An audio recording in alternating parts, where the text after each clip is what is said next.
So I forgot to write the theme of this live, but I don't think there's a theme from this live. A lot of people are talking about Emperor Nero's Great Gatsby. I don't know why they're calling it a Great Gatsby party, because it wasn't a Great Gatsby party. Let me explain to you what was happening during the Prohibition. There was a very famous movie that came out in the 1970s about the Great Depression called They Shoot Horses, Don't They? You may want to look it up. I personally have never watched it because it is fucking intense. And They Shoot Horses, Don't They? Is about people who are dancing for 24 hours, and they have to dance for 24 hours to then afterwards get fed. And it's for entertainment. Bread and circus. So what Emperor Nero at the big house had in Florida, Mar-a-Lago, was not a Great Gatsby. I'll tell you what it was. It was Prohibition. It was Jim Crow, where men and women and children were hung like fruit on trees. It was a time of desperation where women sold themselves. One idiot made a comment recently because of SNAP benefits being cut. He said, I guess the coochie will be $40 now. You know exactly what he meant. So that's what was happening during the Depression. Charlie Chaplin, I don't give a fuck what you think about him and younger women. We're not talking about that today, okay? I know very well what his proclivities for babies. You can thank these holy scriptures for that shit. But what he did do, besides the one on Mr. Mustache Man, the little Kampf dude somewhere in Germany, where he did a speech on fascism, which is a very important black and white movie that every child should see before they turn 9. But he also did one on the Great Depression, which was based on, well, he's taking off his shoes and he's boiling the soles of his shoes. By the way, that was not a metaphor. That's what some people actually tried to do. Eat the sole of their shoes because it was leather. Meanwhile, you'll see images of, and hopefully you can still see them. I don't know, honestly. But I remember in the 70s seeing images of huge vats of milk being literally pitched to the street, to the dirt, and a dust bowl. Starvation was being manufactured. There was a judge in the Supreme. There was a judge. I don't know if it was who demanded that SNAP be released to all people, without any fucking editing, censorship on the amount, all that bullshit. And the judge in the Supreme Court pushed it back and said, so let me just get to the point. They're playing fucking volleyball with people's ability to feed themselves. Meanwhile, I think it's Carl's Jr., if you show your SNAP benefit, you can get a burger and fries and a drink for $1. Okay? Meanwhile, the woman who has a fake baby crying in the background, calling on 30 churches, 2 black churches, and 1 mosque, that no questions asked, we're coming up with the solution. And I'm going to actually heads up on the mosque. Didn't even second guess, pause, put her on hold, figure it out, go back and no, where are you? What kind of formula do you want? How many cans do you need? We'll be right there. Every other fucking church, you're not a parishioner, you're not this, you're not that, we can't do it, we don't have formula. The 2 black churches, one of them was taking money out of their own pocket, if I'm correct, to actually buy the formula themselves. By the way, on the side note, formulas are behind closed cases in the customer service department of most supermarkets with the alcohol. The hard shit.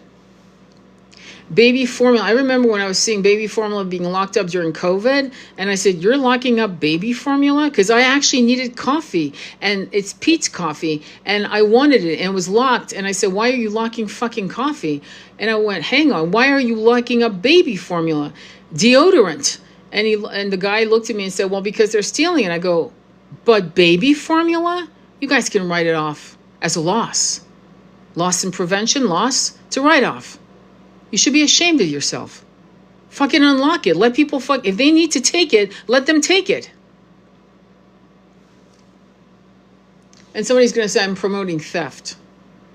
No, I'm promoting the fact that every fucking church in this country that keeps begging for fucking money like they're some kind of homeless people should be having cans of baby formula, bags of fucking different types of, diapers and wipes and deodorant and shampoo and body wash, things that most people will not buy because it's a choice between food and cleanliness, food and soap, food and diapers.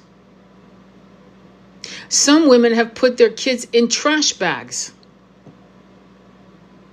Some women, because of SNAP, the loss of SNAP is massive. They're going out there and dancing for money now. Dancing without clothes on. Meanwhile, we're allowing people to volleyball back and forth while they get 3 meals a day. Volleyball. It's like at some point we have to ask, what the fuck are we paying you people for? Why are you even here? Get the fuck out of my way so I can grow my own crop, share it with other people. What are you doing here? Because you're in my way. I feel as if we are being pushed to the limit. Not for what you think, because that has been done and done and done and beaten down. And revolutions don't work. They just don't. Not for the long haul. And I know it. I've gone to the Galactic Council. Andromeda Flame did the same thing because we were pissed last year about what was going on. And they all said, we've helped you before. And every time it goes back to the machine. In other words, look at the French Revolution. We got rid of Marie Antoinette and Louis XVI, and we ended up with an emperor, Emperor Napoleon. There you go. Okay? So clearly the shit doesn't work. We take one fuck and literally we're moving chairs on the deck of the Titanic. So I've been kind of drumming this in to you, many of you who follow me, and God bless you, and I love you for, walking beside me on this journey of self-realization, of, self-responsibility and sovereignty in this journey. We are being pushed to I keep saying it, we need to get serious about building communities. Okay? We need to have cows, milk our own cows in a genteel, beautiful, respectful way, respecting all the animals. We need to make our own butter, our own milk. We need to have women who have just had babies to stay home and breastfeed for a year and not worry about work. And we handle things for them. We take care of our elders. We take care of our fragile, emotional starseeds who can't handle this shit. We take care of our own. We do not rely on anything else but ourselves. And to be honest, you and I and my nervous system, I can tell you, my nervous system, your nervous system, we would be fucking blissed out. We'd have hammocks on trees. We'd have olive trees growing. We gather the apples and the pears, all the fruit of the fall. We'd eat peaches. We'd trade. We'd have eggs. We'd make bread. We'd have a communal oven. Do you know that villages in Italy, France, Switzerland, some small hamlets still have the communal oven in the middle of town square with the communal fountain? We've lost the plot. After World War II in Europe, there was no question that people were grateful to be alive, to eat. My mother first saw her first orange at the age of 6 years old. She'd never seen an orange until then. And the level of kindness and gratitude of eating food and sharing food, you didn't see people starving on the streets. There was a sense of sharing the abundance of the moment.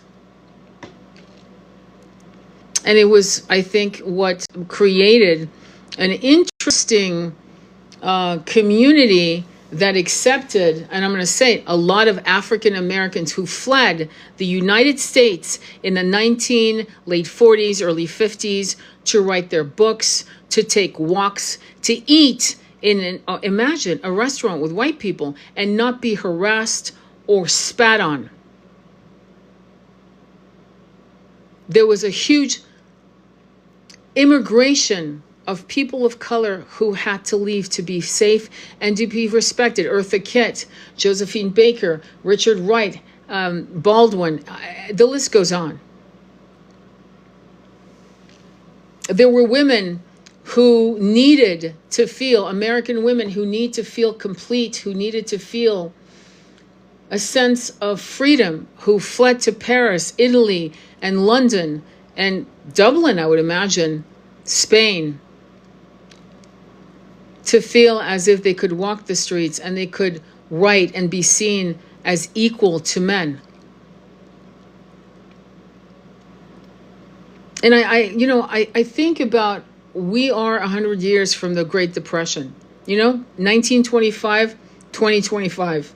Interesting, isn't it? How the cycle fucking washes and repeats. But unlike 1925, none of us, our grandparents were not talking like this, I'll tell you that. You had the few mystics who were charlatans, like the Houdinis, Blavatsky, Aleister Crowley, who was an absolute pedo pig. But those were the people that, and there were some other names I can't remember. At the same time, the Rider-Waite cards, the tarot cards that we all love, in terms of the incredible symbolisms, were being created or have been created. And I just feel like we're going through something incredibly traumatic. But what's amazing to me, it's traumatic, and then we have the spiritual awakening of the great ages. I keep saying the same thing because we have never been this close to ascending. And part of it, and what's happening, is that as you see Heretic Cafe raising $200,000 from people like you and me with $1, rounding up our cafe latte in Portland, Oregon, to give people SNAP breakfast, while the Emperor Nero is telling supermarkets, don't give people who have SNAP and they have empty cards, don't give them discounts, or else you'll lose the ability to accept that, that business. But Carl's Jr., $1.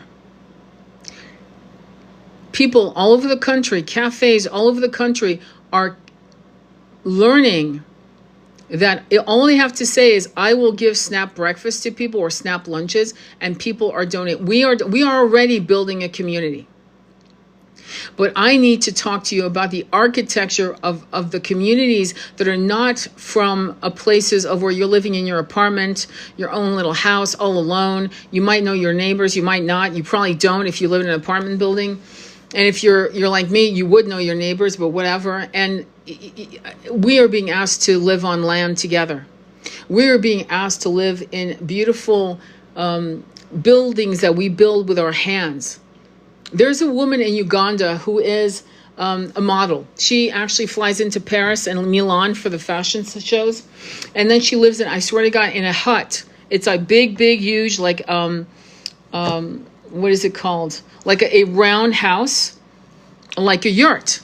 You all think yurts are cool? Well, she lives in a house like that.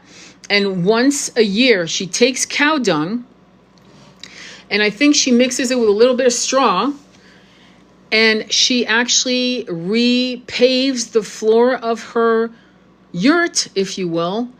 And it smells at first, she says. And she's sitting on her hands and knees. Actually, I learned this from her. And she's actually wiping her hands back and forth, creating a smooth surface on the floor. And guess what cow dung does? It prevents poisonous snakes and scorpions to come in. It's something you can use on your windowsill instead of what we're using in Europe, in the southern parts of France, Tuscany, southern Italy, Spain, Portugal. What do we use? We use lavender when we should be using cow dung. and they won't walk in. There are ancient wisdoms that we cannot laugh at or ignore. And so when I mean by communities, I mean land, creating our own buildings that have light, that are like very much like Rudolf Steiner in his Waldorf school of making sure that everything does not have a corner. They're all smooth, flowing lines.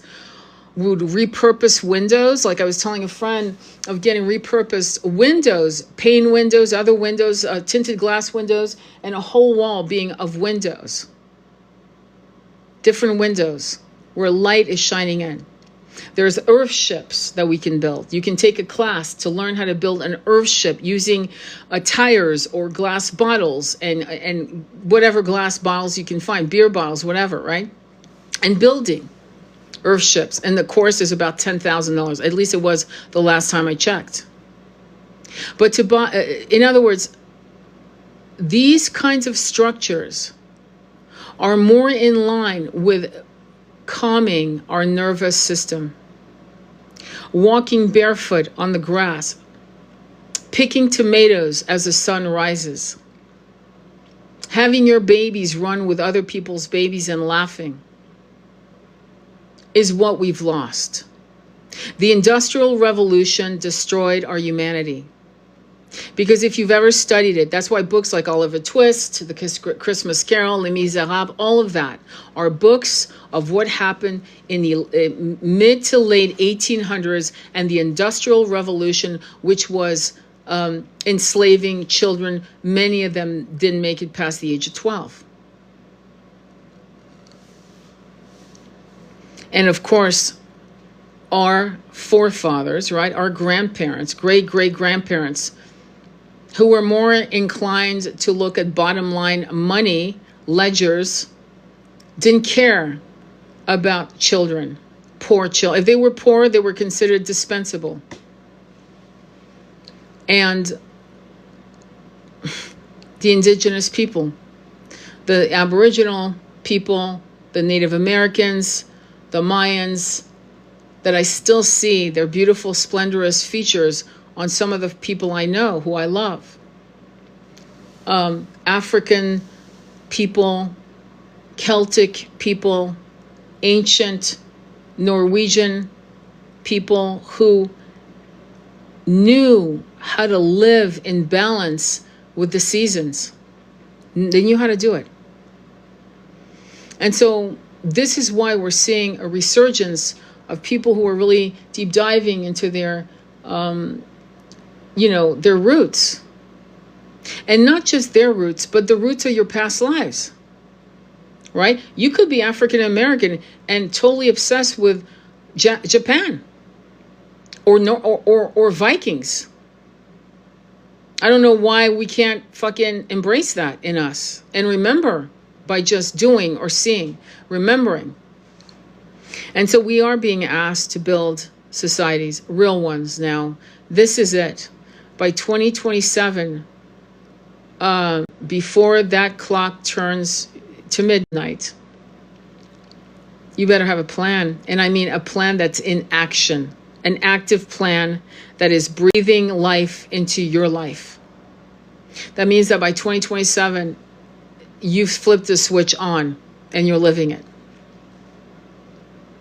It's very important, because if you keep kicking rocks thinking that your apathy or your deer in the headlights or your inability to see what to do, instead of sit in connection with Pachamama. I was telling a client, I did an Akashic record reading for her.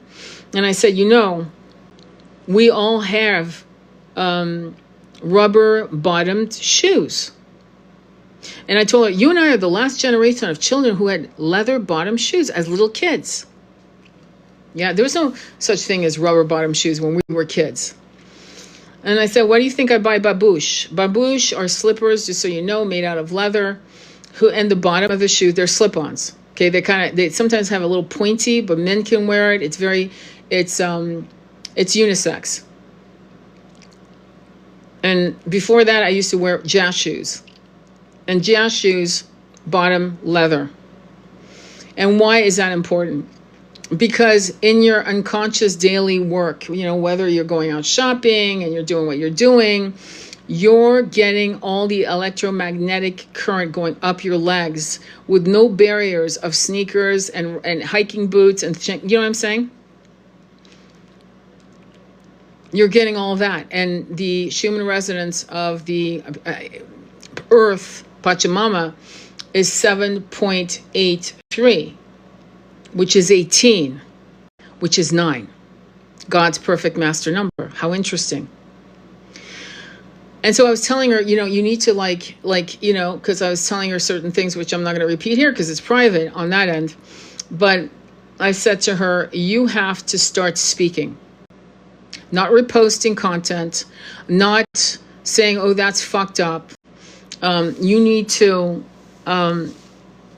create something that allows your throat chakra to open up its power to express through your lens how you learned how the world worked. And I said, what's interesting about Anne Frank, the Diary of Anne Frank, is that if you break it down, it's the story of a young girl that you kind of know before you open the book, she doesn't make it because everyone knows. She's not going to make it.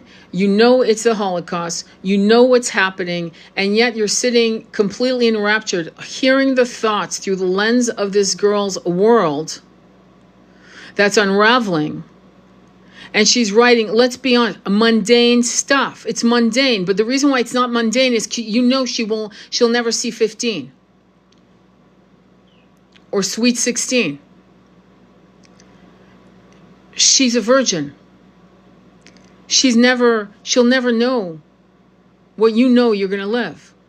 And because it's through the lens of that experience, her words that are honestly mundane become highly important for you to understand the souls that we lost. Multiply the souls that we lost. And it galvanized people. Most of us who read Anne Frank read it 3-4 times. Not because we were told to, because we wanted to. And so to talk about this, right? Like, for example, yesterday I did a live on Mandani and Islamophobia and things of that nature, right? And I started sharing through my eyes of a 10-year-old, 12-year-old, 14. I didn't actually tell you that if you listened to that live, but I was actually expressing to you my experience of New York when I'm 17, things like that, through my point of view. And I also shared how I first saw Islamophobia raise its ugly fucking head at around the age, I'd say 10. And then the progression of that and the Red Scare. I talked about all these things. And through the eyes of my twin. And then how I wasn't impacted by the Red Scare. It was actually not a concern where I was raised. But for him, it was nightmares after nightmares after nightmares. And so what's interesting about storytelling, in my opinion, is that it loses its nectar when it's done from a third person's voice. It's first person's voice. Because now we're Neil. There's a great book. I'm trying to remember the author's name, but it was called The White Lion. And it was written in the 1940s, I believe, early 50s. It's about a girl and her relationship with a lion in Africa. I think it's in Kenya. A great book that I read on first person was by the author Jules Renard. It was called Poil de Carotte. Poil de Carotte in French means hair, literally hair of carrot, but it means redhead. And it was about his abuse, but it was done through his point of view as an 8, 9, 10-year-old boy and the abuse in the 1800s. and why he was treated as a scapegoat child badly. It was horrible. And I remember my mom had told me about the book, and she gave it to me as a birthday gift when I turned 8. And so why are these first person stories so important? Unless you're a writer like Victor Hugo when he wrote Les Miserables. But when you read, like, for example, The Count of Monte Cristo by Alexandre Dumas, there are some writers that can bring you into the emotions of all characters, but there are not a lot. But you know what really grabs people always? First person. Your point of view, through your lens, what you saw. How did the world make you who you are today? Be it racism, sexism, your ideas of being safe around men. Were you afraid of men at 14? Why? What happened to you? What did you see to make that? What happened to you when you were a little boy? Why did you resent women? Or why did you love women? Or when was the first time you realized that you wanted to be with someone? When did you realize that Christianity was a lie? When did you realize that Islam for you was a lie? When did you break away from these religions? In particular, for some people in the Western world, Mormon religion,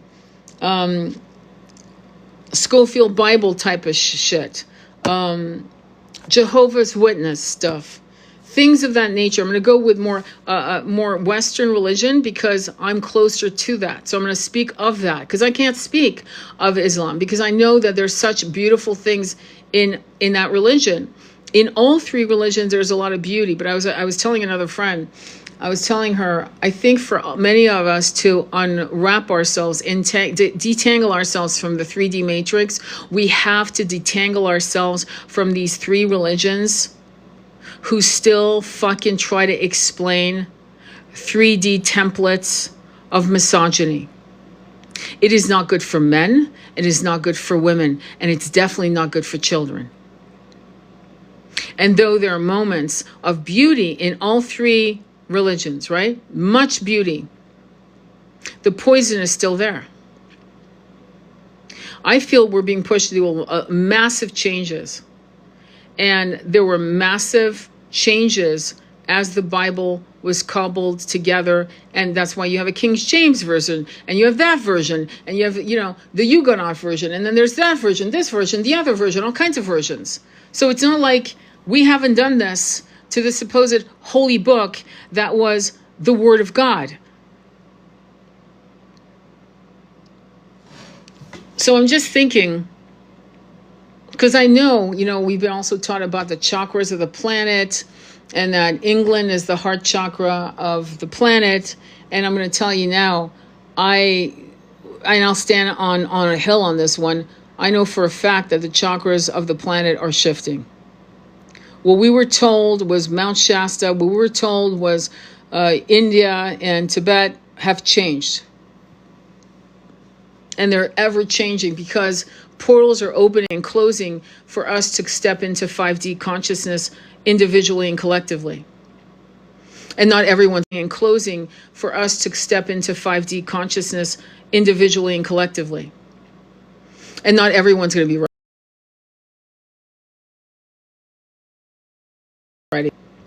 When you saw the guy with the steak, I bring it up all the time, the guy with the steak, the scene isn't really, there is no spoon. That's not the scene in my book. That's not the scene. The scene is the guy who doesn't want to know it's a matrix. Who wants his steak. Doesn't care. I don't care if it's fucking fake. I don't care. Make me forget everything. Make me rich and famous. That's all he wants to know. That's the scene for me. That's like, again, bringing up Harriet Tubman, I could have saved 1,000 people, but 1,000 people didn't want to go. They were afraid of the unknown. So the level of cruelty that we are being forced to witness is really more a call to arms to say, which side are you on? Do you understand? We're actually seeing which side people are on. You're getting to see it. There's no confusion.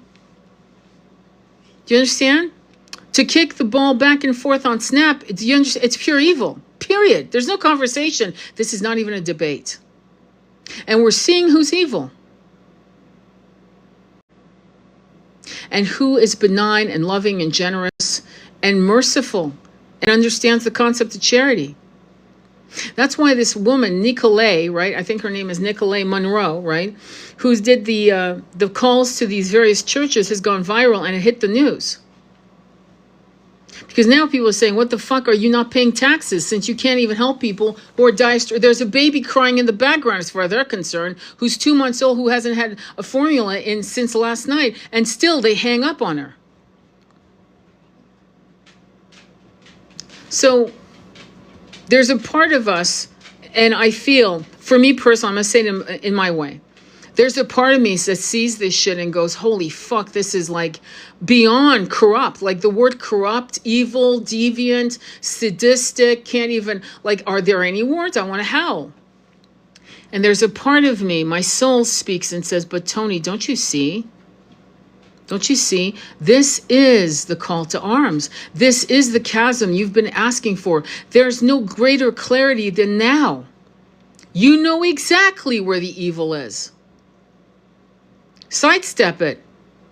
Find your people. Find your community. Build your community. Be responsible. Where do you want to live? Well, I want to live blah, blah, blah. Okay, then let's make it happen. If that's where you want to go, we're going to make it happen.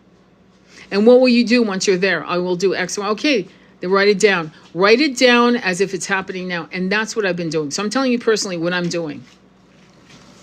Because when I originally wanted to build a community here, right, where I am, I didn't know my beloved was going to be struck by brain cancer, and that's a whole different mindfuck that is both a spiritual transcendence and a human experience. And it rerouted me, do you understand? And I was trying to not get rerouted, and I stopped struggling. And now I'm being rerouted to something else. And so I'm asking you, sure, your plans were X, Y, and Z in 2024. But if you're feeling like you're being dragged and rerouted, then just surrender. Let them pivot you in the right direction. Let them do it. And you will gain clarity in the new point of view. Your assemblage point would change. I think it might be uncomfortable for some, but I think for the most part, it should be something that you better start getting ready for and used to. What happened and what started with the Gaza debacle, right? With the supposed ceasefire, right? What a joke. Began. It was like the bells were ringing for the ultimate awakening. When a woman like Francesca Albanese, I hope you know who she is, was called a witch. Of all the words on the planet to use, a witch. That's quite something to call someone. Because you see, it's not the way you think. When the word was launched against her, we're talking about the Inquisition now. It's not a small thing to lobby, that kind of hate against a woman who clearly doesn't want to see kids slaughtered, starved. And there's an old saying, what they do to others, they will do to you. I don't know how spiritualists and twin flame coaches out there can actually continue talking and not completely avoiding this conversation I'm having. If I ask a twin flame coach to have this conversation, I can have it with Andromeda Flame. I can have it with my friend Jennifer. I can have it with my other friend, Starseeds Awakening. I could invite her. She'd talk about it. All of them. That's why they're friends. All of them. And Andromeda Flame has had multiple conversations about our movement, the ascension, injustice, and so forth. But try me to talk to a twin flame coach to talk about what is really fucking up our men and our root chakra, our sexuality, our ability to come into union, which is the exact everything I aforementioned said, is what's causing the runner chaser bullshit. But they won't talk about that. They want to talk about shit that 12-year-olds, 14-year-olds, this is not Romeo and Juliet. This is what's happening in our planet. The awakening is painful. And the only way our men and some of our women who are in their masculine survival energy can survive the awakening is to be in an environment that is not dangerous for them. That's where we come in building communities. To give people the space, the breath, the ability to sleep in the day in a hammock on Pachamama under a tree and wake up with an aha moment, to journal, to walk, to muse, to help plant seeds, to laugh, to communal cook or not, to bring a loaf of bread, to receive a loaf of bread, to gather eggs. Do you understand? That pace of chop wood, carry water is an integral part of ascension. Why do you think we have retreats? We have retreats so people can get off the merry-go-round to get their shit together and change their assemblage point to get a reset. That's why many of you twins aren't going to fucking come into union, because the fucking machine is going too fast. And men who are wired to be men, who want to be in control, it's like fucking fighting the Kraken. You know, a massive monster coming out of the ocean. And you don't know when it's going to come out. You don't know when it's going to attack. You don't know who you're trying to protect. In other words, it's a monster that you can't control, you can't subjugate, and you can't vanquish. And until twin flame coaches get fucking serious about what matters in the world, impacts your ability to love and to relax your nervous, do you understand? Nervous system, which impedes, do you understand? These lifestyles impede people to grow and create fucking addiction. Do you understand that? People don't drink like fish or take illicit shit because life is fun and easy. They take it to get off the merry-go-round. And it becomes a self-destructive cycle. What causes that? The fucking environment. What caused that? The trauma. Who made their parents fucked? Who made the environment unsafe with their parents or other caretakers? Who? Why? The environment. What environment? The structure. What structure? The template of 3D. I don't understand why twin flame coaches don't get this. I'm losing my shit. Because while you're kicking rocks and congratulating yourself on, you know, oh, we're going to do a shaman retreat in Bali, or we're going to go to Topanga Canyon, or we're going to go to Portugal, you're still not talking about the problem. And that, my friend, is the issue that people refuse to see. It was called... The book, what was the book about? It was called Poil de Carotte. Poil du Carotte. Poil de Carotte by Jules Renard. Jules Renard. I'm going to see if I can write it down. But anyway, does that make sense? And sadly, this is going to continue. The people are going to continue selling, you know, half the fucking 1/4 of the story. And the full story is all of the story. Do you understand? That's why meditation, transmutation, chakra clearing, releasing, forgiving, understanding when you're in your ego, forgiving yourself when you're in your ego, but like witnessing it, like consciously witnessing, going, wow, I'm being in my ego right now. Fuck, I'm being really triggered. It's okay to be triggered. It's okay to be human. It's okay. It's okay. But it's not okay when you're not aware you're doing it. It's kind of not, okay?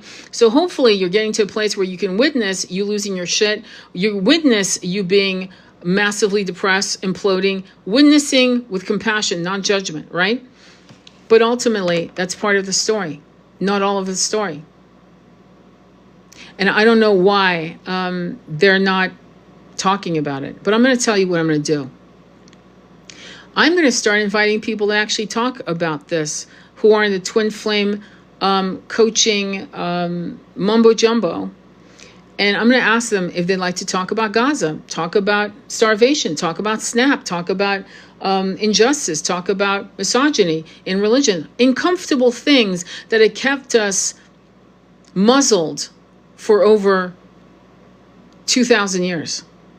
I'll circle it to 3,000. It's a long time to keep incarnating into this planet and being trapped in the 3D cycle, going deeper and deeper and deeper into amnesia, where you saw your twin, like Dante and Beatrice. I don't know if you've ever read the book Dante's Inferno. But his love for his cousin Beatrice, and never being in union, and never touching her, never kissing her, wanting her, desiring her, obsessed with her, twin flame. Because of the environment, both religious, cultural, and because of the amnesia. And the fear of God. The fear of not doing your duty. Oh my God, I'll go to hell.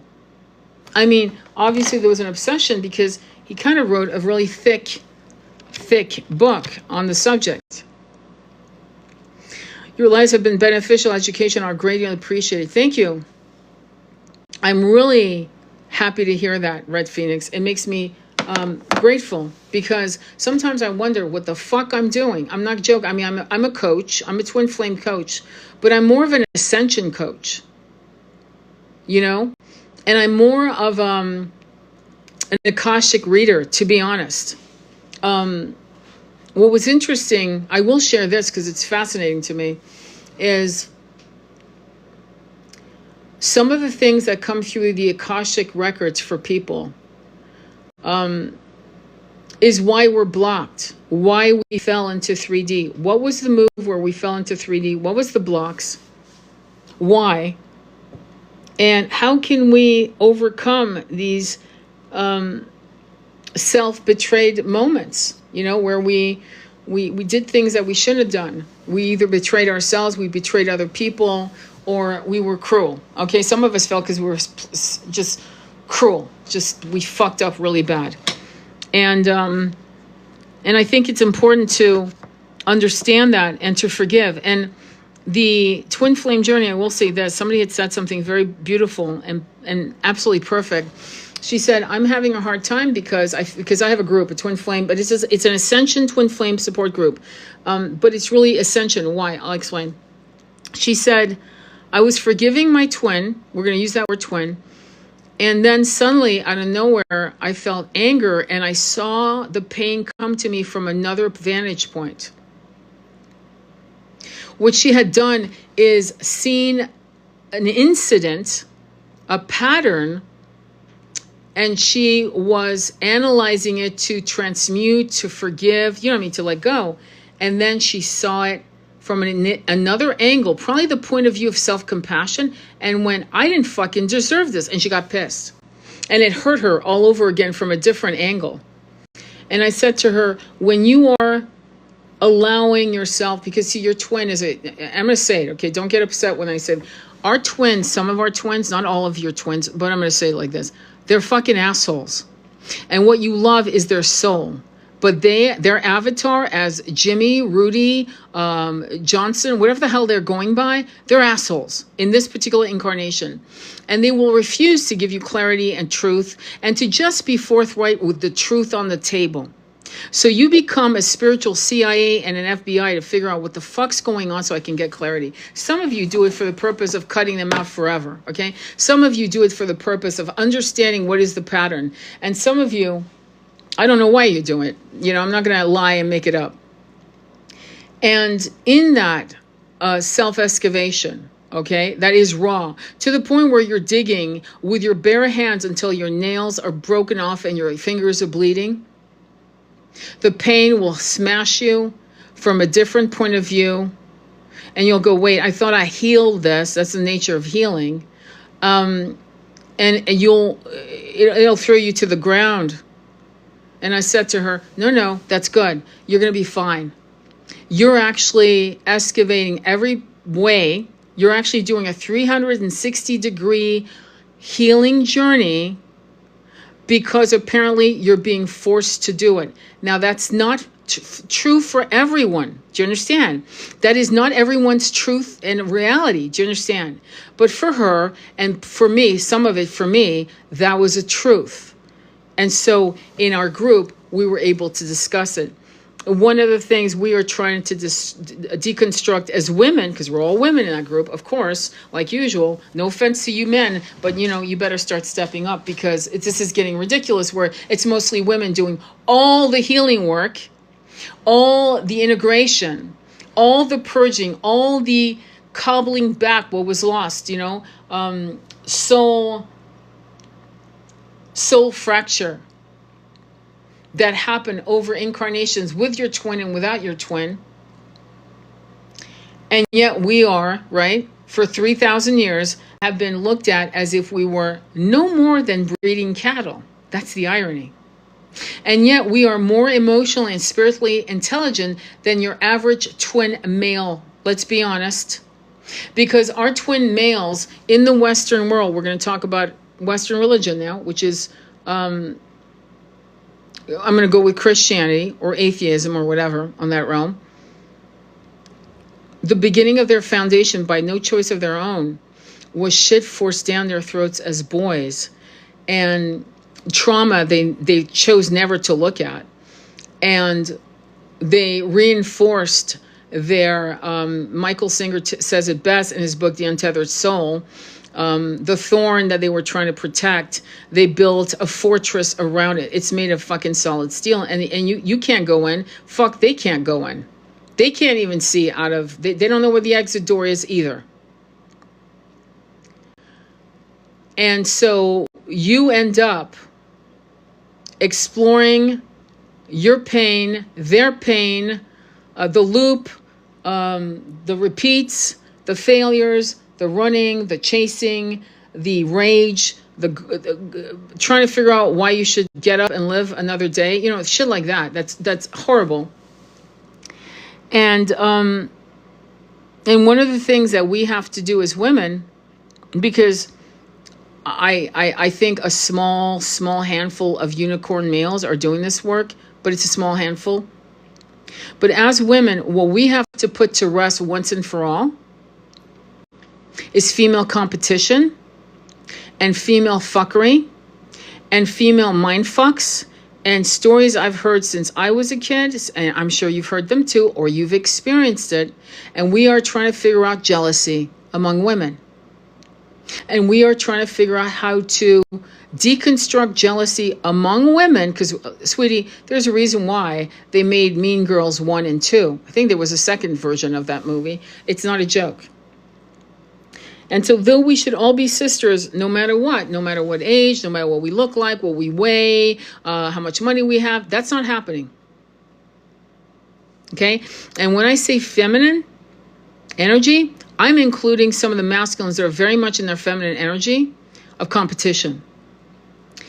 But we're going to concentrate on the feminine gender, what we have between our legs, what we all share. And it's a real problem, my friends. It's a real problem, because I thought that I would be the last fucking generation of a woman to have to listen to a gorgeous young girl tell me that she has to dumb herself down and wear sack dresses to make women comfortable around her beauty. I didn't know this shit was still going on. Do you understand? And so for us to heal as a people, as we embody the feminine sex in this particular incarnations, right, that we are all sharing as women, we have to get in the weeds about even mothers jealous of their daughters. And these are very difficult, toxic, laden, tear-filled, throat and heart-crushing conversations. But they're necessary. Because once we deconstruct it and we understand where the fuck we're going, moving from the wreckages of these patterns and templates of toxic matriarchy, right? Which would give you the roles of the woman played, say, in Handmaid's Tale. Remember, Handmaid's Tale, it's not all women running the show, it's women. Women are subjugating women in that movie, in that book.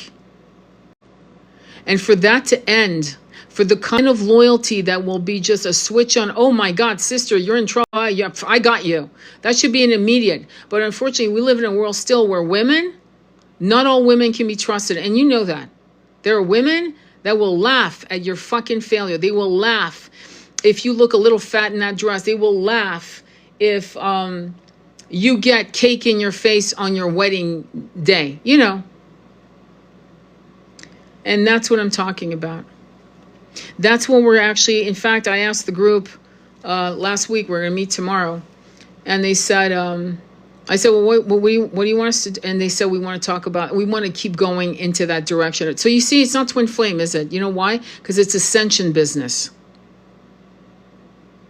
Now, do some of them talk? And did we talk the week before about the twin? Sure. But then came, how can I be a woman? And it was interesting too, because she's very humble, this young girl.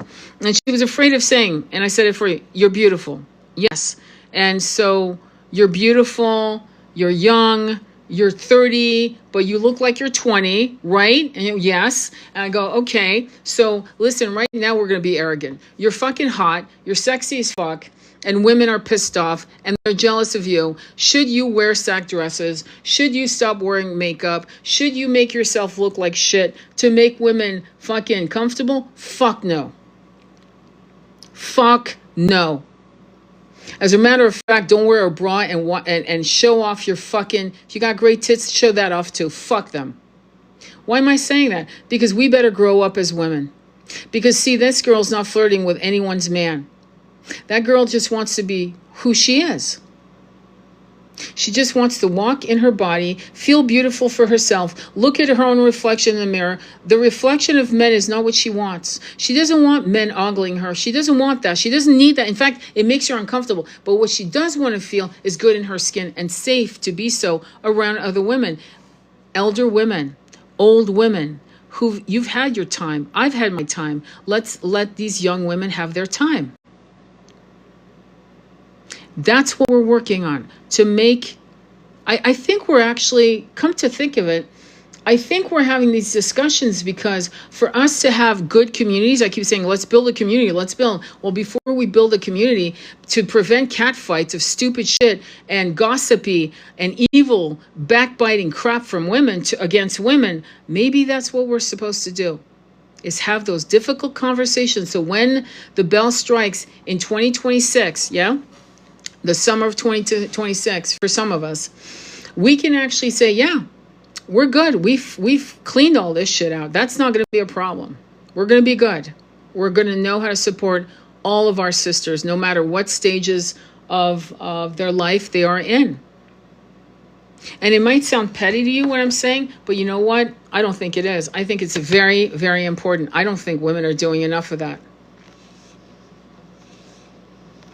And you might want to say, oh no, we're all together, we're all so great. And I'm like, I'd say no, because I didn't think, when that 30-year-old said what she said, I was shocked.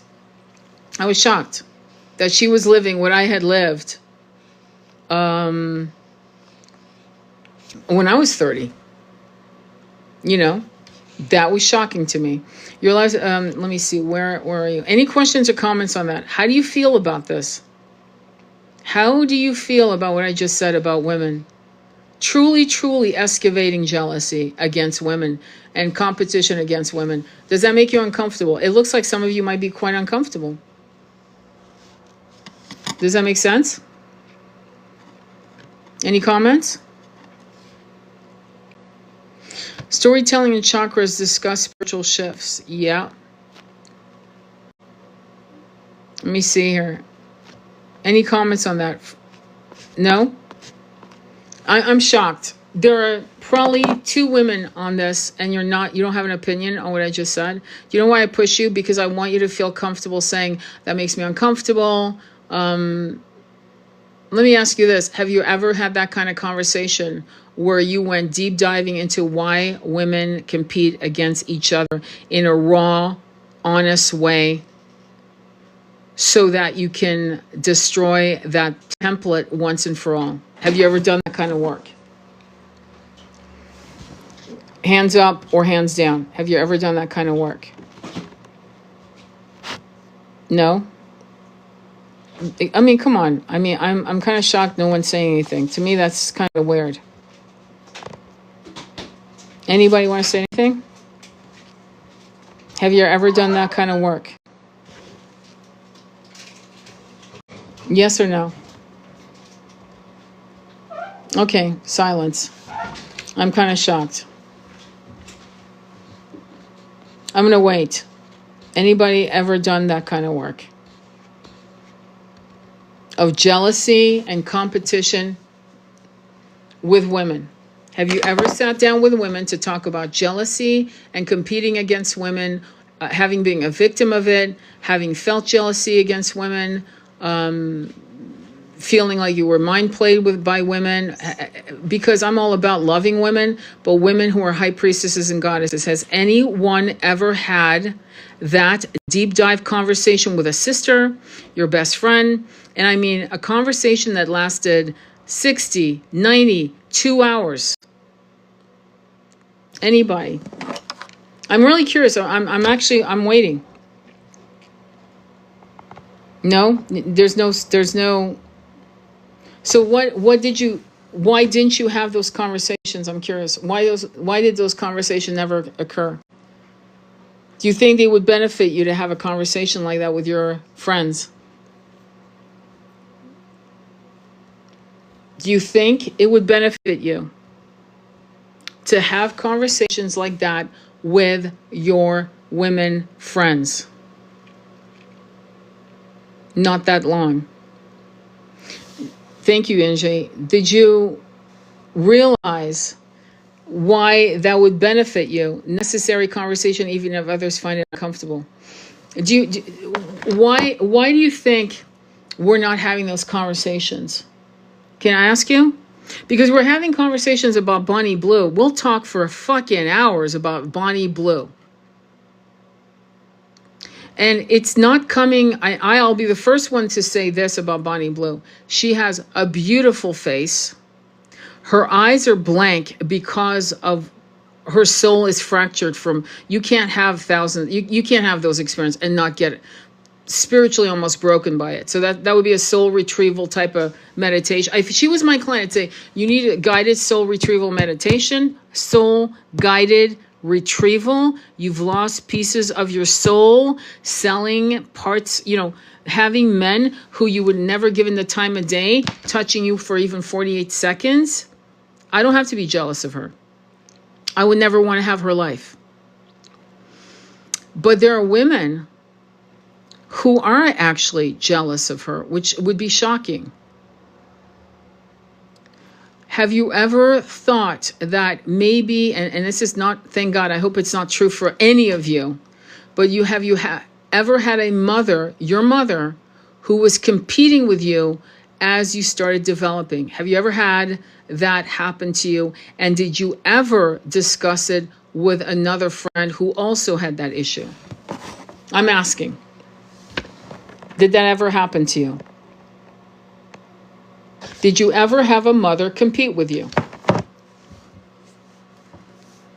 Why am I asking? Because I know of women who have had their mothers compete to steal their boyfriends. And I know that. I've known that since I was, I think, 21. No, never. Okay, good. I'm glad you had a very good mom, or at least in that sense, she was a very good mother because she did not compete with you. Anyone else? Thank you, Angie, for interacting. I mean, like I said, you guys, some of you who are quiet, you're not ready for this kind of work. And this kind of work is part of the ascension. This kind of work is what gets you from point A to point D, delivering your awakening.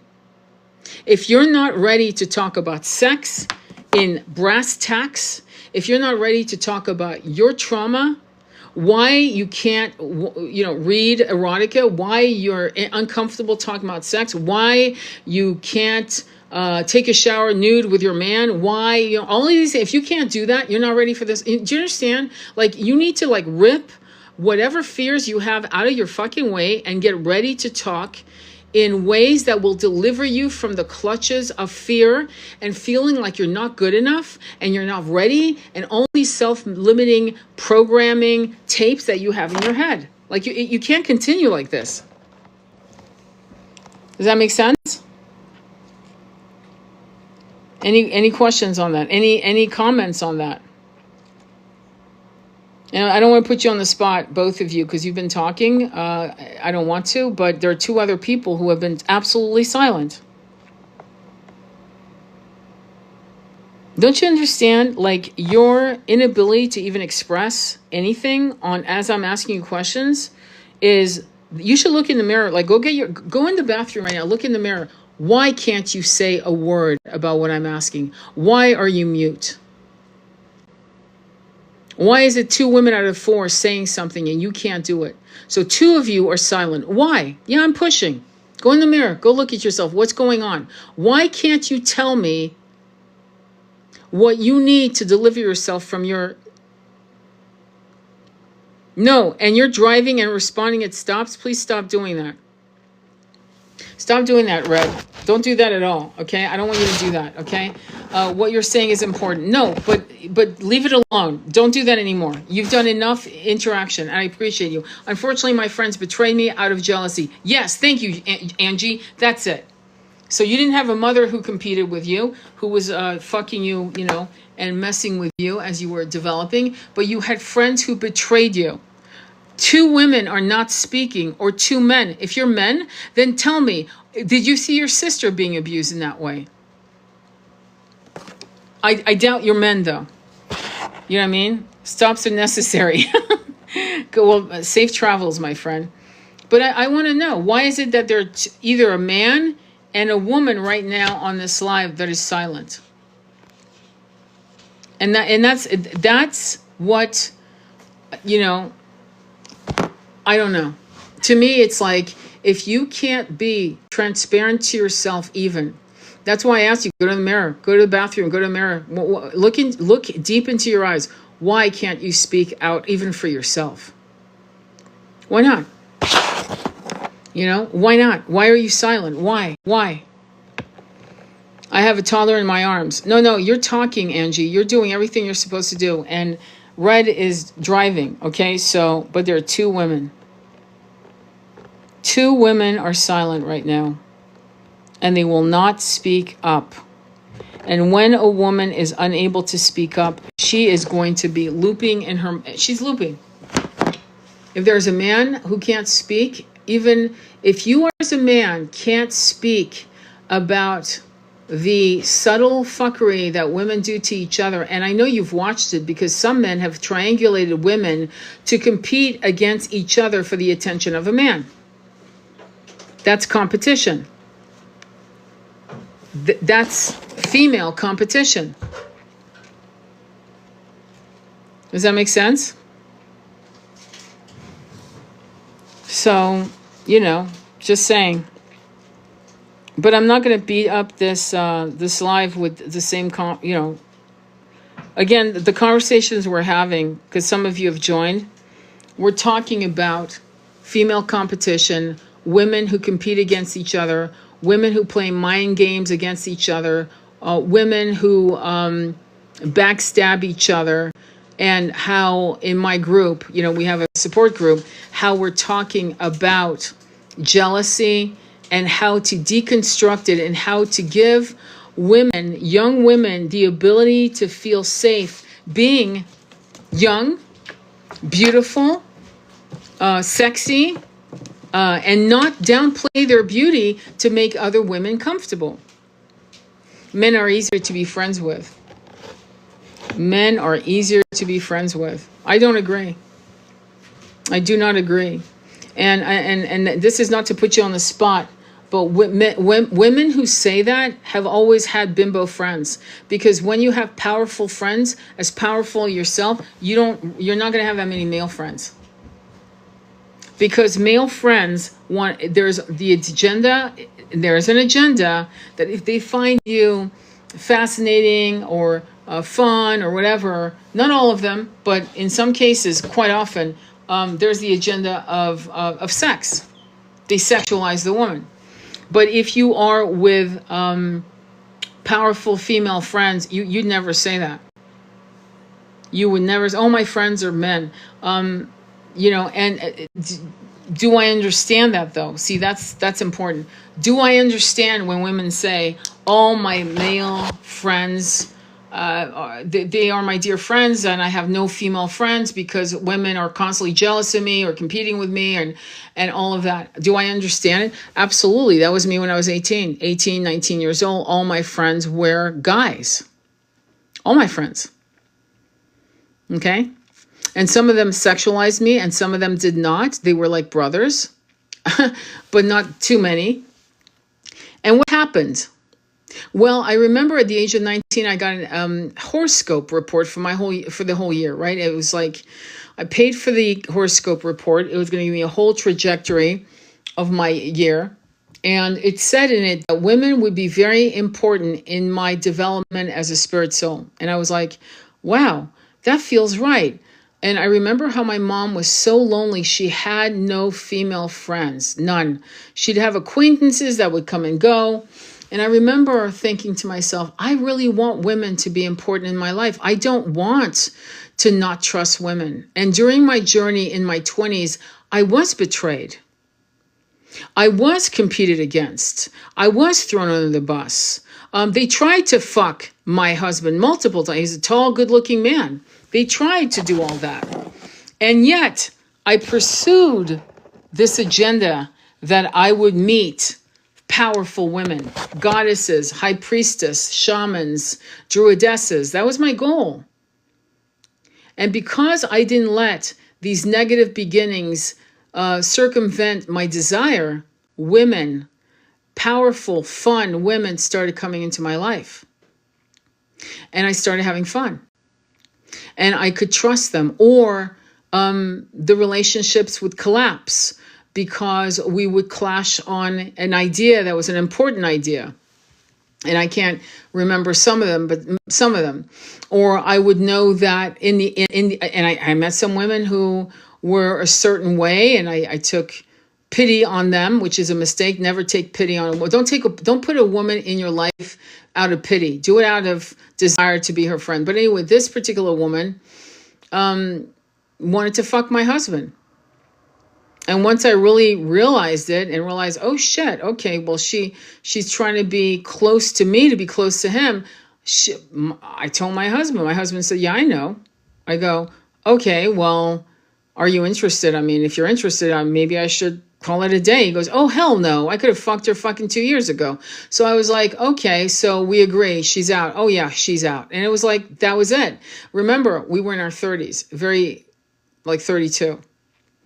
So that did not make me stop seek women. And today, I'm proud to say and grateful, actually more grateful than anything, to say that I have a female friend who I've known for 35 years. And I have 2 Doc Hollies that are very, very close to me that they rely on me, I rely on them. And, ride or die, man, we're there for each other. And it took me not looking at the fuckery of what women, the kind of games some women, low frequency women, obviously, right, play with each other. And I really learned it. And I'm going to tell you, when I really learned how fucked up women can be to each other, when I was working for Psychic Source as a psychic, right?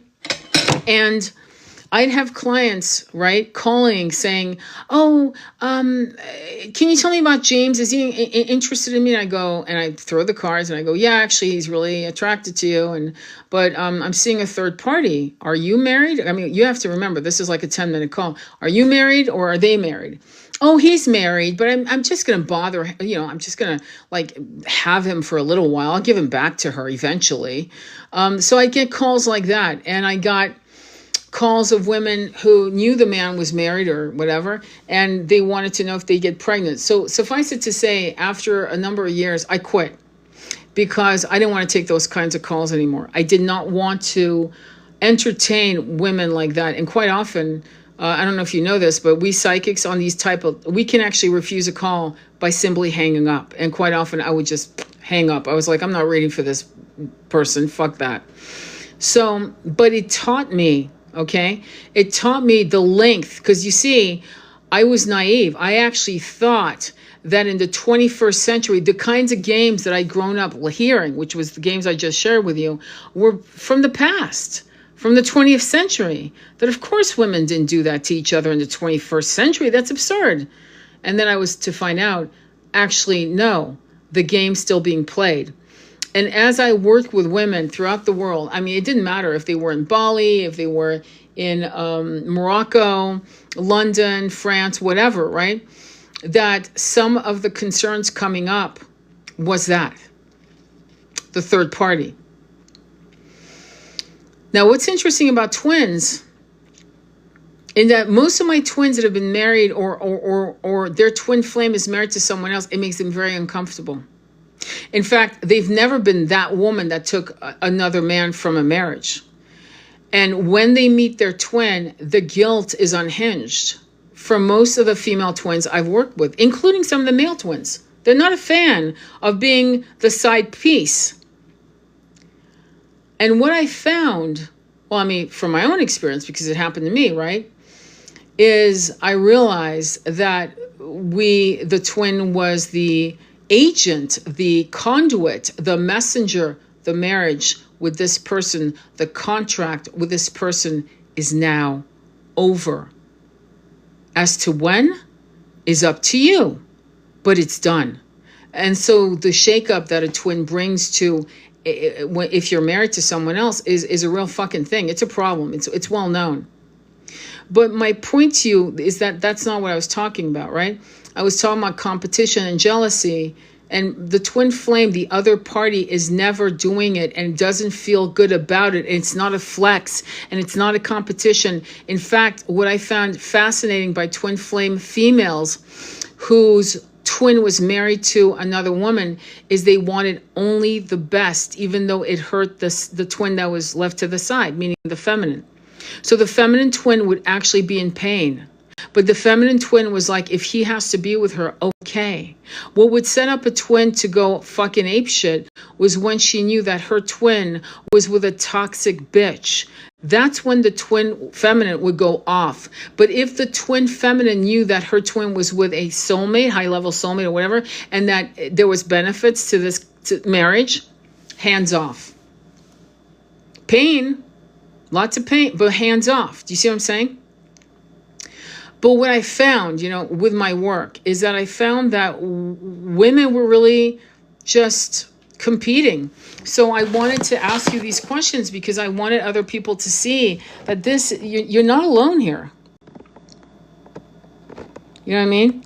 Let me see. Powerful women together as a force of its own right. Exactly. Men are easier to be friends with. Okay, so I answered that question. I lived in Morocco for a year, beautiful place. Yeah, I actually lived in Morocco and Algiers when I was a little tiny kid. And I believe it or not, I remember, and I don't know how I remember it, but some of these places are amazing. So does that make sense? So jealousy, competition, and the evolution of the soul hacking out of the 3D template, which every time we incarnate into this bodies, we're back in the 3D template. It must be obvious to you by now. And so what we're doing, which is unprecedented, is we're literally ascending in these 3D templates. And eventually the ascension symptoms, which impact the body, as you well know, is that the hardware, aka the human body, the avatar you're in, starts upgrading as well. And some people can't. They can't do it in this body for whatever reason, and they're dropping their bodies. I'm sure you've seen that. And so, yeah, we're doing something extraordinary. Oh, thank you. Thank you. I did a whole series of AI images, like her holding her baby, based on space. And we are the mothers of the human race. I'm going to tell you this story because I don't think my client will mind. She's actually a dear friend as well. Anyway, she had, I'm going to tell you this. This is I'm so glad you brought this up because it launched me into this. So in the Akashic records, so one of the first downloads I had was she was a man. She was Native American. way before there was any colonialism. So it would have been like maybe 15th or 14th century, right? In North America, right here in America. And she had this beautiful, you know, that beautiful brown red skin, gorgeous profile, long, thick mass of black hair down to his waist, somewhat muscular, the body of a swimmer, if you will. And he had eagle feathers. There was no doubt in my mind. There were eagle feathers going down the side of his jawline. And they were hunting bear. They were hunting bear, and they came across a grove, and there was a mother bear and her two cubs. It was clear as day. And one of his men, one of these people he was leading, had put an arrow and in his bow and had stretched and was going to let go. And for him to take the time to say, don't do that, instead, he took a rock and smashed it in the hand of the man. And he turned to him and he said, we do not kill the mothers of our lands. We do not kill the mothers of our lands. Wow. Now, she's an advocate for the Palestinian people, okay? She's a massive advocate for the Sudanese women. We've talked about all kinds of things. She was raised Christian, Islamic, both, okay, in the Western world, okay? And I said to her, now you know why what's happening to these women all over the world is literally fucking, because as a divine masculine, even then you knew that to kill, because this guy who was pulling his bow and arrow was going to not just kill the mother bear, but the babies as well. He didn't give a fuck. And he knew it, telepathically he knew it. And that's why he literally took that rock and spun and hit him directly in the hand and probably fucked his hand up for a while. So he'd rethink what he hunted. We do not kill the mothers of our lands. As a divine masculine, he had that understanding, that reverence for the sacred feminine. And yet he was a hunter for his village, for his people. Had she been a female bear with no cubs, they would have probably taken it down for meat, for the bones, for the fur, for the winter. Do you understand? But not now, not with the cubs. No, there's a balance here.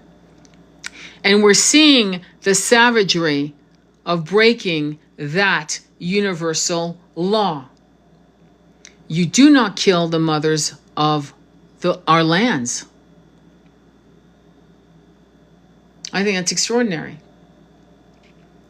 And when I do the Akashic, when I connect with the Akashic Masters, and I do the four corners above and below to prepare, as if I was going to do sacred medicine, the clarity of the downloads is unhinged, but most importantly, each Akashic reading is about what is important for this person. So so before we did, I said, look, I might come up with, I don't know, they might show me like 5 lives or 6 lives. I might come up with 10 lives. Who knows? And but what I will tell you is that that's not the 10 lives you've had. Those are the 10 lives or 7 lives or 5 lives that are important in November of 2025 for you, Michelle, for you, Lucille, for you, Angie. That's what's important for you. In this timeline, in this moment. Next year, you revisit me and we do it again, something else will come up. It'll be other incarnations. But what was interesting is that with all my clients, she was overwhelmed. Because I think we did 7. And she was overwhelmed because it was like, what the hell? I don't know. What do we do here? Which life is important? I don't. And so she totally forgot the lives so I had to little by little bring back the lives. And then she told me the Native American, and then she told me, and this will make you fucking like, what the fuck? There was some other what the fucks, but they're too personal, and I'm not going to destroy her trust on this, but I will say this. The what the fuck moment was that right, like before we got together today, she had been on some kind of group chat or something like that. Or, I was in some video thing where a Native American man had long, thick black hair, braided with feathers. And she thought, wow, he's so good looking. And I can't even tell God, I have absolutely no Native American blood in me at all. But I wish I was part of their tribe. I wish I don't have one drop of that blood. And then I come out not knowing at all. And I lay this down at her feet, and she was in shock. And so I think that's why she was overwhelmed. You know what I mean? So that's how it works. Isn't that a beautiful story? Thank you for saying that, because I think it is true. So that's how it works. You see, discussing twin flame relationships, comments on experiences. Be more specific, Al. Oh, is this AI telling me this? No, I'm not going to comment on experiences. If you have a specific question, when I talk about my personal twin flame journey, I do it in my group. I'm not here to entertain or sell my story like it's not for entertainment. It's in my group, and we talk about it. And I'll talk about real raw shit with me and my twin and things of that nature. Anyway, I'm but next year I'll start writing my book about my journey and about the masculine, about these soul connections and soul contracts we have, about star seeds. And so at that point, and it's going to be raw, it's going to be brutal, and it's going to have the ugly, the good and the bad and the ugly, which is, you can't write a book like that without having the truth of the ugly as well. Or else you're being irresponsible as a teacher, as a coach. You're being irresponsible.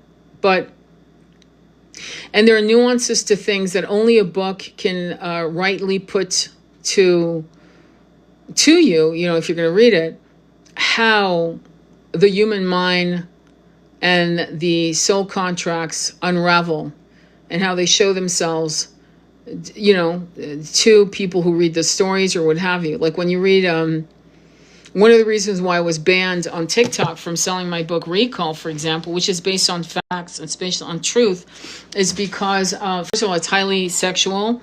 It's about war. There's war involved. It's Mesopotamia 3,500 years ago. And there's human sacrifice in it, which all cultures did all over the world. And that's not to say that's okay. It's to say, holy fuck, we were brutes.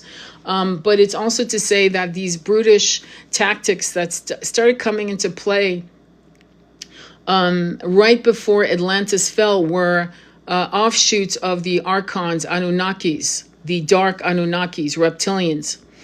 And when you read, if you listen to me, you'll know that I've talked about in depth of the God of the Old Testament as an Anunnaki God, not a real God. That's why the Cathars in France during the 12th to 13th century thought of the Catholic Church as praying to a satanic God, and that they spoke to the real God. They thought there were two gods, because if you read the Old Testament, you're like, you can't possibly fucking follow this psychopathic fucking asshole. To the point where even Anne Rice wrote Memnoch the Devil, which is about Lestat, the vampire Lestat, if you've ever read that book, the series of books, who meets the devil and tells him about, I'm going to tell you all about God. He's a fucking asshole. And he starts talking about it. So the Old Testament, if you've got a half a brain, you got to think twice, go, who the fuck is this thing? Telling people to do this, that, and the other. And then, of course, as you know, and I don't know if you know this, but if you don't, I'll tell you. And that's when the New Testament comes in with Yeshua, a.k.a. Jesus, a.k.a. Isa. And he says, yeah, this is the way. This is the way. In other words, I replaced the old. Even he had to say it. Yeah, don't listen to that shit, because that's shit. Listen to this. This is the light. This is the truth. And we're still reading the Old Testament. I don't get it. I really don't get it. So I'm just bringing that up on that end for a sidebar. But anyway, let me see. But I don't want to talk about twin flames today. Not really, but hopefully you got some insight. Any questions, though? Any questions? Thank you, Sherry D, for the rose.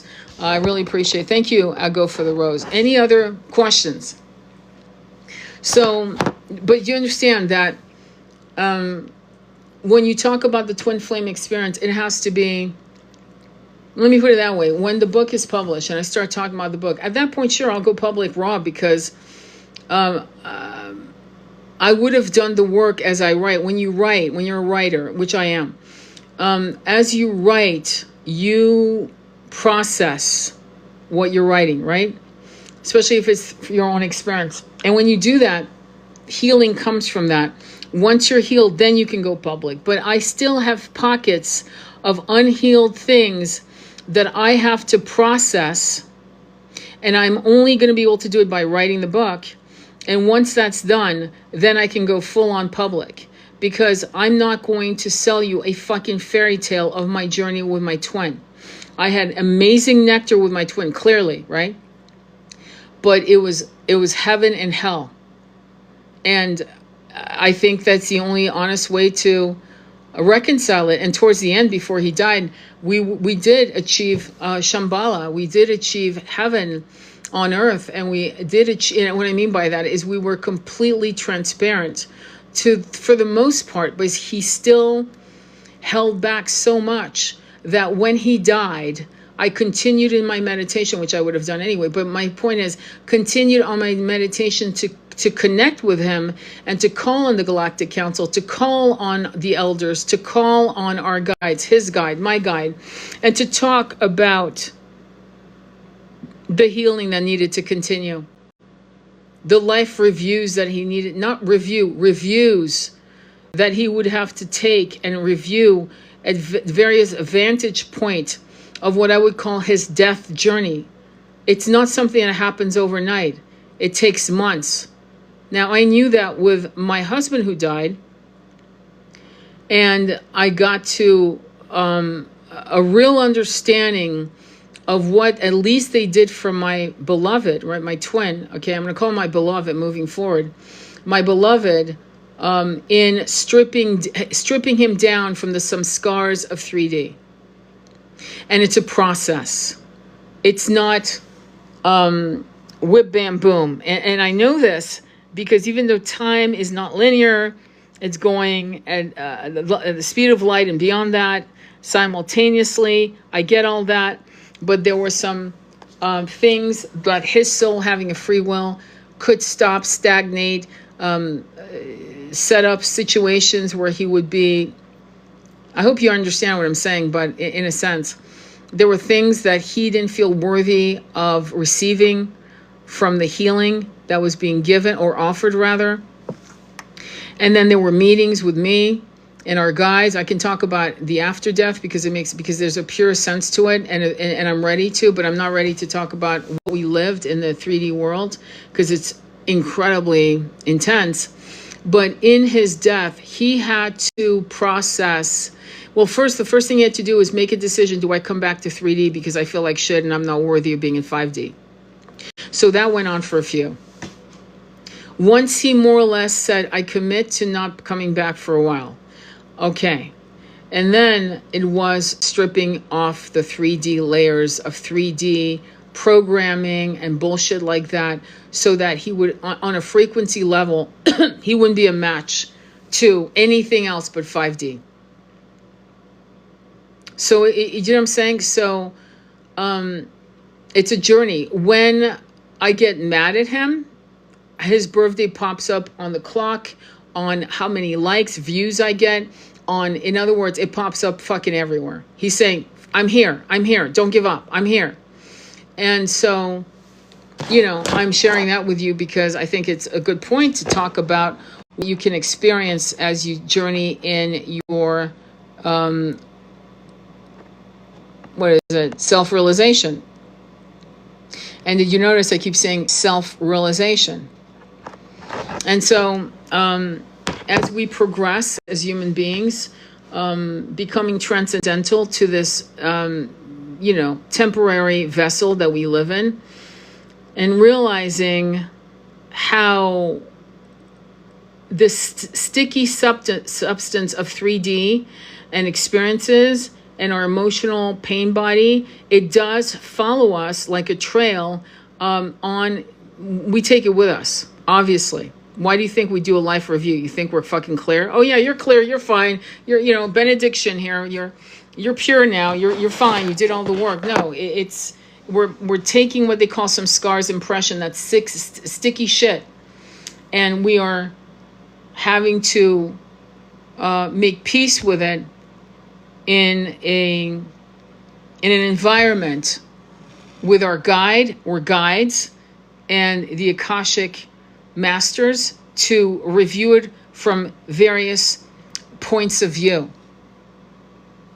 So in brass tacks, what it means is, if you harmed someone, you're going to see it from your vantage point when you harm them, and then you're going to see it again. You're going to have a discussion on that, and then they're going to have you be that person receiving your fuckery from their lens. So you get to see how they felt, what they were thinking, and how they reacted to it after you were gone.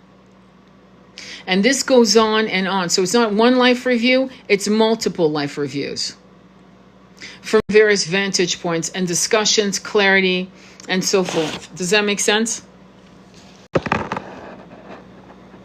Okay. Any other questions? I thought I'd bring that up though. Any other questions? Anyway, let me see. Anybody have any other questions? Because I'm gonna go. Any other questions? Any other comments? Anything you want to explore? Anything at all? I'm looking down to see if there's... Thank you, my love. Anything else? So if you want to join, or if you do want to join, it's on Patreon, and you get a weekly Zoom call, and we talk about all the things we're talking about here.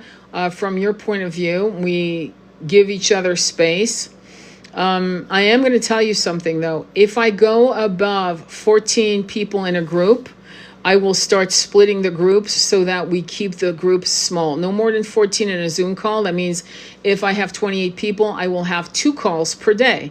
One for the first 14 and one for the second group of 14. Why? And we can actually make it so that we switch around. Or you can stay in the same village, if you will, and we will continue progressing with that village, if that makes sense. But my point is, I don't ever want to have a group where we have 30 people in one Zoom call. That's fucking never happening. Okay?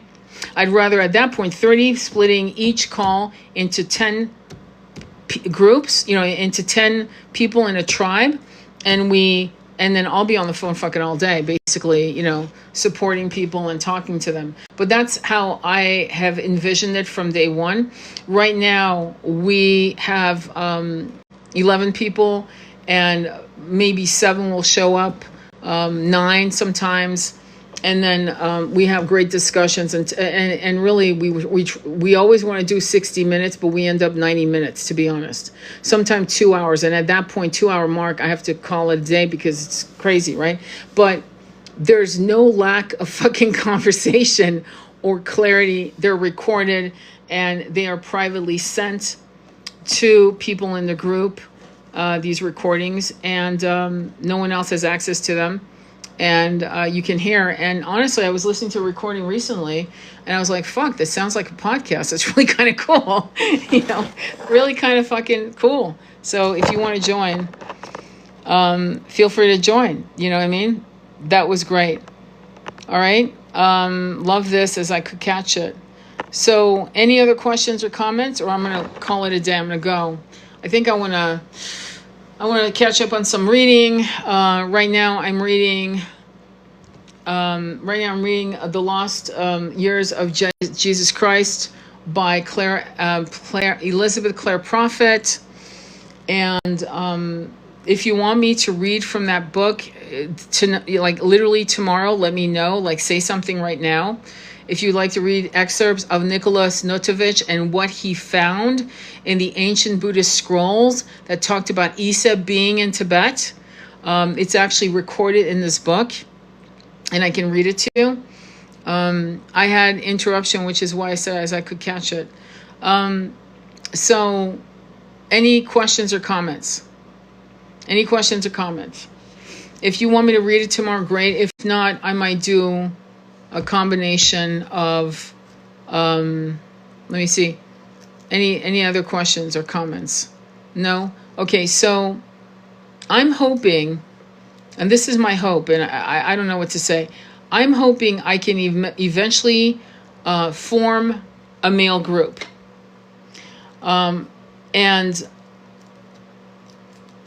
so that in the male group, you would all be my brothers, and I would be the voice of the feminine from, and I'm going to call it a high priestess level of non-sexual, non-flirty, no bullshit, no male hating. I have raised a boy into a man, and the most important figures in my life who were close to me was my father, my brother, my husband, and my twin, and my son. Do you understand? And I've had, of all the males, right, that I've just described, and then I had 3 Doc Hollidays. 3 out of decades. 3. So I know the pain of being a woman that says I only have male friends. I know the pain of that. It's actually painful. We should not normalize this. This is not acceptable. But as an elder female with a very masculine approach, let's be honest, I'm hoping to run a group for men and talk brass tack about sex, sexual abuse, mental abuse, emotional abuse, healing, about being taken, about being used, about the system, about how men are viewed by society, about race. Because each masculine, this is true, and this is the same with women, right? Black women have a different experience than white women in America. African women that come to Europe have a different experience in Europe from Africa than African American women. White women in America have a different experience than white women in Europe. Does that make sense? So similarly, Black American males and white American males have a completely different experience and expectation and trauma than Europeans and African males, for example, and Asian males. And so it's interesting how we are not sensitive to the particulars of how we have placed people of a different race and culture in this, I don't know, in this very limiting cage of what's possible, of what's normal, of what's expected. And it's actually debilitating, and I think it's very painful. And if we could get genders to understand, opposite genders to understand that, and to give each other sacred space, non-judgment, to allow for deep, excavations like the one we're having about jealousy and female competition. I think it's really important. And I think men need to understand it. And men don't understand that female competition. That's why women will lose their shit when a man says, that's my work wife. Work wife. Did you ever hear that? Why do you have a work wife? What's going on? Because the word wife is triggering, clearly. So I'm not going to go into it today, but suffice it to say, those are the kinds of things we need to look at. I thought I had TF, and not sure if he was. Do you know if you are a TF?